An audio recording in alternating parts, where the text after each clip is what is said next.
A queen once walked into the land of the dead wearing the jewels of heaven, and came back as a corpse hanging from a hook. This is not a myth about heroes, it is not a story about morality. This is one of the oldest and darkest journeys humanity ever wrote down, the terrifying Sumerian descent of Inanna, Queen of Heaven, into the underworld itself. Welcome to Legends of Mythology. If you love ancient myths, forgotten gods, and the darker truths hidden inside humanity's oldest stories, subscribe now and journey deeper with us into the ancient world. Long before Greece told stories of Hades, before Egypt filled tombs with spells for the dead, the people of Mesopotamia imagined an underworld so bleak that even the gods feared entering it. The Sumerians called it Kur, a vast subterranean realm beneath the earth where dust was food, clay was bread, and the dead existed like shadows stripped of joy, power, and memory. And one goddess chose to walk willingly into it. Inanna was not a minor deity.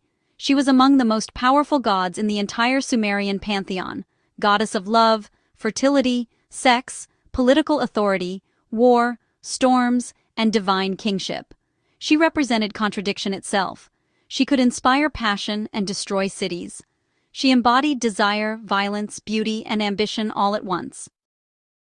The ancient hymns describe her adorned in dazzling divine regalia, lapis lazuli necklaces, golden rings, ceremonial robes, eye paint, and the sacred crown of heaven. Every object she wore carried supernatural authority.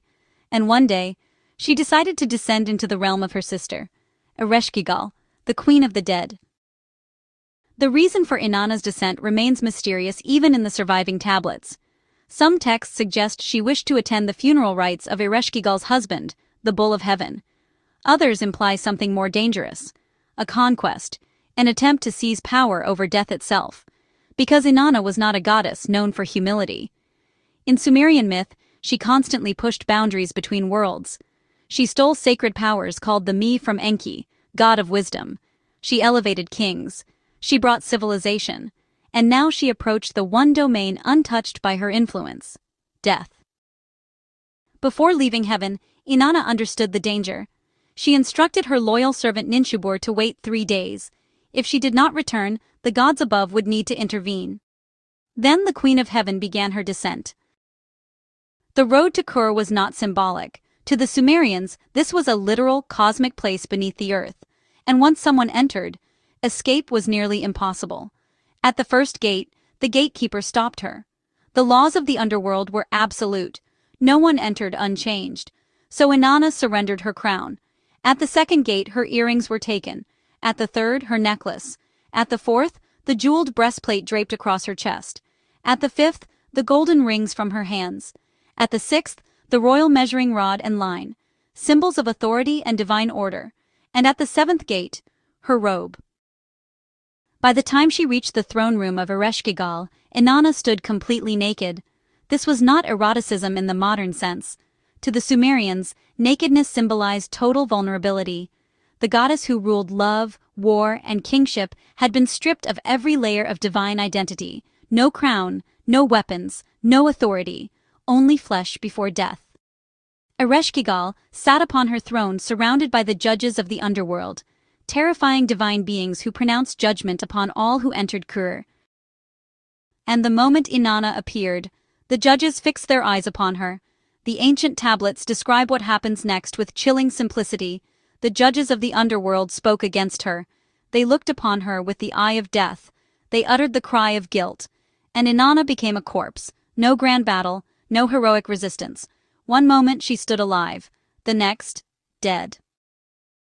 Then Ereshkigal ordered her body hung upon a hook, not buried, not honored, displayed, like spoiled meat, like a warning. And above the earth, disaster began immediately. Without Inanna, fertility vanished from the world. Animals stopped reproducing, fields withered, human desire itself seemed to fade. Because Inanna was not simply a goddess of romance. She represented life's generative force, sexuality, fertility, growth, political vitality, and human passion. Without her, the world began dying. 3 days passed, then Ninshubur fulfilled her promise. She went first to Enlil, king of the gods, begging for help. He refused. She went to Nanna, god of the moon. He refused. Finally she reached Enki, ancient god of wisdom and fresh waters. Enki understood something the others did not. If Inanna remained in Kure, the balance of existence itself would collapse. So he created two strange beings from the dirt beneath his fingernails, tiny genderless creatures untouched by the laws binding ordinary gods and mortals. He sent them into the underworld carrying the food and water of life. When they arrived, they found Ereshkigal writhing in agony. The queen of the dead was suffering like a woman in childbirth. Pain echoed through the underworld itself. And, unlike the other gods, the tiny beings did not challenge her or fear her. They simply mirrored her suffering. They mourned with her, and for the first time in the myth, Ereshkigal showed mercy. She offered them a reward. The beings requested only one thing, the corpse hanging from the hook. Ereshkigal agreed. The food and water of life were sprinkled upon Inanna, and the dead goddess rose. But resurrection came with a condition. No one escaped the underworld freely. A substitute had to take her place. Demons accompanied Inanna back toward the world above, searching for someone to descend in her stead. And as she rose through the 7 gates, her garments and symbols of power were restored one by one. The crown returned, the jewels returned, the robe returned. But something had changed. Inanna had seen death, and death never releases anyone unchanged. The demons first approached Ninshubur, but Inanna spared her loyal servant. Others mourned properly for the missing goddess and were also spared.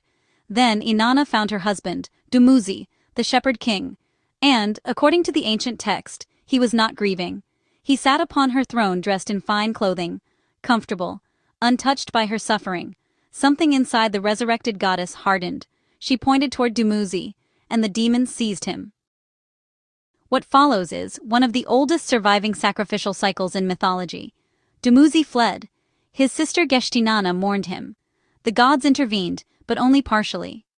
In the end, a compromise emerged. Dumuzi would spend part of the year in the underworld. Geshtinana would take his place for the remaining months. Many scholars believe this myth became tied to seasonal cycles, vegetation dying and returning with the changing year. But beneath the agricultural symbolism lies something far darker. The Descent of Inanna is ultimately about power stripped bare. The Sumerians understood something that many later mythologies softened. Death humiliates everyone. Kings, warriors, priests, even gods. Inanna entered Kure believing she could confront death itself while still remaining queen of heaven. Instead, she was stripped naked, judged, killed, and displayed like an object. And yet, she returned transformed into something even more terrifying, a goddess who had crossed the boundary no one else dared cross. Thousands of years later, echoes of this myth still survive. Scholars see traces of Inanna in later descent myths across the ancient world, from Persephone in Greece to Ishtar in Babylon, and even in symbolic death and rebirth traditions that emerged centuries afterward. Because this story touched something ancient inside humanity, the fear that death strips away identity itself, and the hope that something might still rise afterward. But the Sumerians never made that hope comforting. Resurrection demanded sacrifice, life required death. And beneath civilization, beneath kingship, beneath beauty and desire, the hook was always waiting.